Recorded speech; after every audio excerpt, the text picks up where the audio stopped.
Welcome back to Bird's Eye View. I'm Sam Nunes, and today we're going to be talking about magnificent mothers because it is that time of year again when we can celebrate our mothers. Now, before I get started here, I just want to put out the disclaimer that you know how for some people some words are just difficult to say and there's no reason that it's difficult to say, it just is? Well, magnificent is one of those words. So if I mess it up or if it sounds like I'm really trying to sound it out, that's why.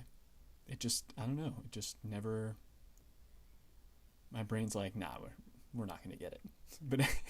But I still chose that word to title this article. So anyways, without further ado, magnificent mothers. So, it's time to celebrate Mother's Day, and there are many standout mothers in the human world, but there are also many standout mothers in the animal world.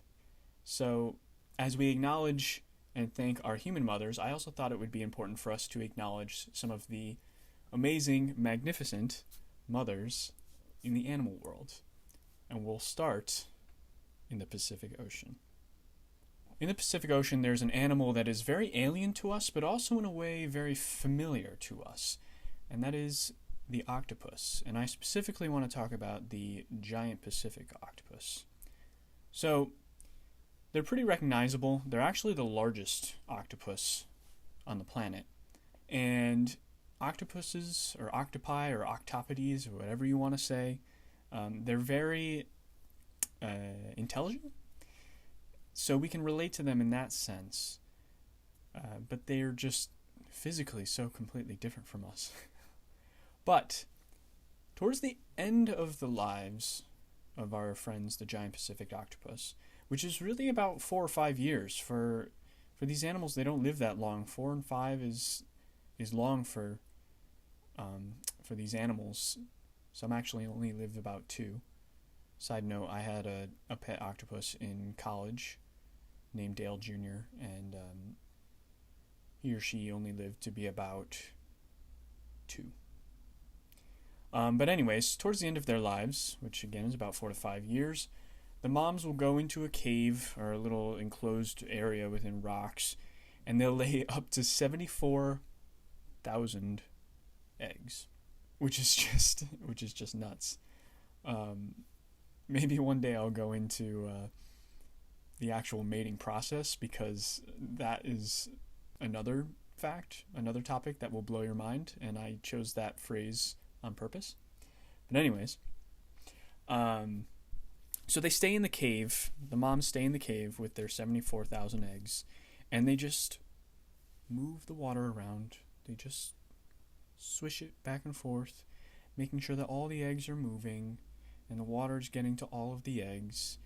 And this is very important because what this is doing is it's preventing algae from building up on the eggs and actually suffocating them, preventing oxygen transfer, yada yada, all that stuff. So the mom does this for 7 months without fail, without stopping, until the babies hatch. And when they hatch, the mom is gone for so long without food, using up so much energy, that she dies. So the reason that she's a magnificent mother is that she puts all of the effort of the end of her life into ensuring that her babies will be able to live, which I think is beautiful. Coming out back onto land, let's head on over to Africa, where we'll visit the largest mammal on the planet. Let's talk about the African elephant. So the African elephant, this mom gives birth to the largest baby on land, which doesn't sound pleasant. African elephants have the longest gestation period of any mammal, which is 22 months, which is almost 2 years that these babies are staying inside of them. And there's a reason for that. One is because this baby is just so large, but an interesting thing is that actually baby elephants, when they're actually born with an exceptionally large brain. So they're born with a higher ratio of brain cells to body size than for, say, a human. They're born with more intelligence than other mammals. And the reason for this is that when they're born, this higher level of intelligence allows them to recognize and understand the matriarchal society that elephants live in. At least that's the theory.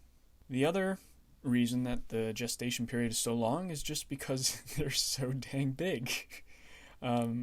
So baby African elephants, when they're born, can be up to or around 250 pounds, which humans are considered large if they're over like 9-10 pounds. So, to put that into perspective. So, these magnificent mothers take lots of time, lots of effort to create the largest baby in the world. And that's why I'm acknowledging them today. Now, bringing it back to the United States, I want to talk about a creature that's not really well liked, to be honest. It's understandable why, but I think they're kind of cute. So I want to talk about the Virginia opossum. I'm just going to call them the opossum. And they are North America's only marsupial, which marsupials have a special way of reproduction that I'll get into in just a moment here. So, 12 days after mating, babies the size of a dime are born out of the mother, and they crawl to the pouch following a licking trail from the mother. So they crawl through the fur into the pouch below the belly on the underside of the mother. And the mom, she licks the fur in that area so that the saliva and the moistened area guides these babies to her pouch. Once the babies make it to the pouch, they actually only have a limited number of nipples that they can choose from to drink milk. There's only about 13, so if there are any more babies than 13, then unfortunately they're not going to make it.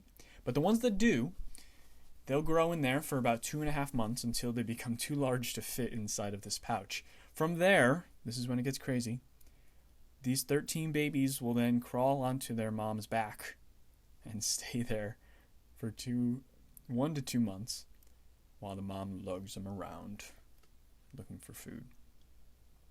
And then after those 1 to 2 months, the babies climb off the mom, are weaned off, and can live their lives on their own. So, as you can see here, many moms in the animal world put a lot of time and energy into their babies, including our human mothers, and it is important to celebrate that. Do you know of any other magnificent moms? Let me know. Thank you for listening.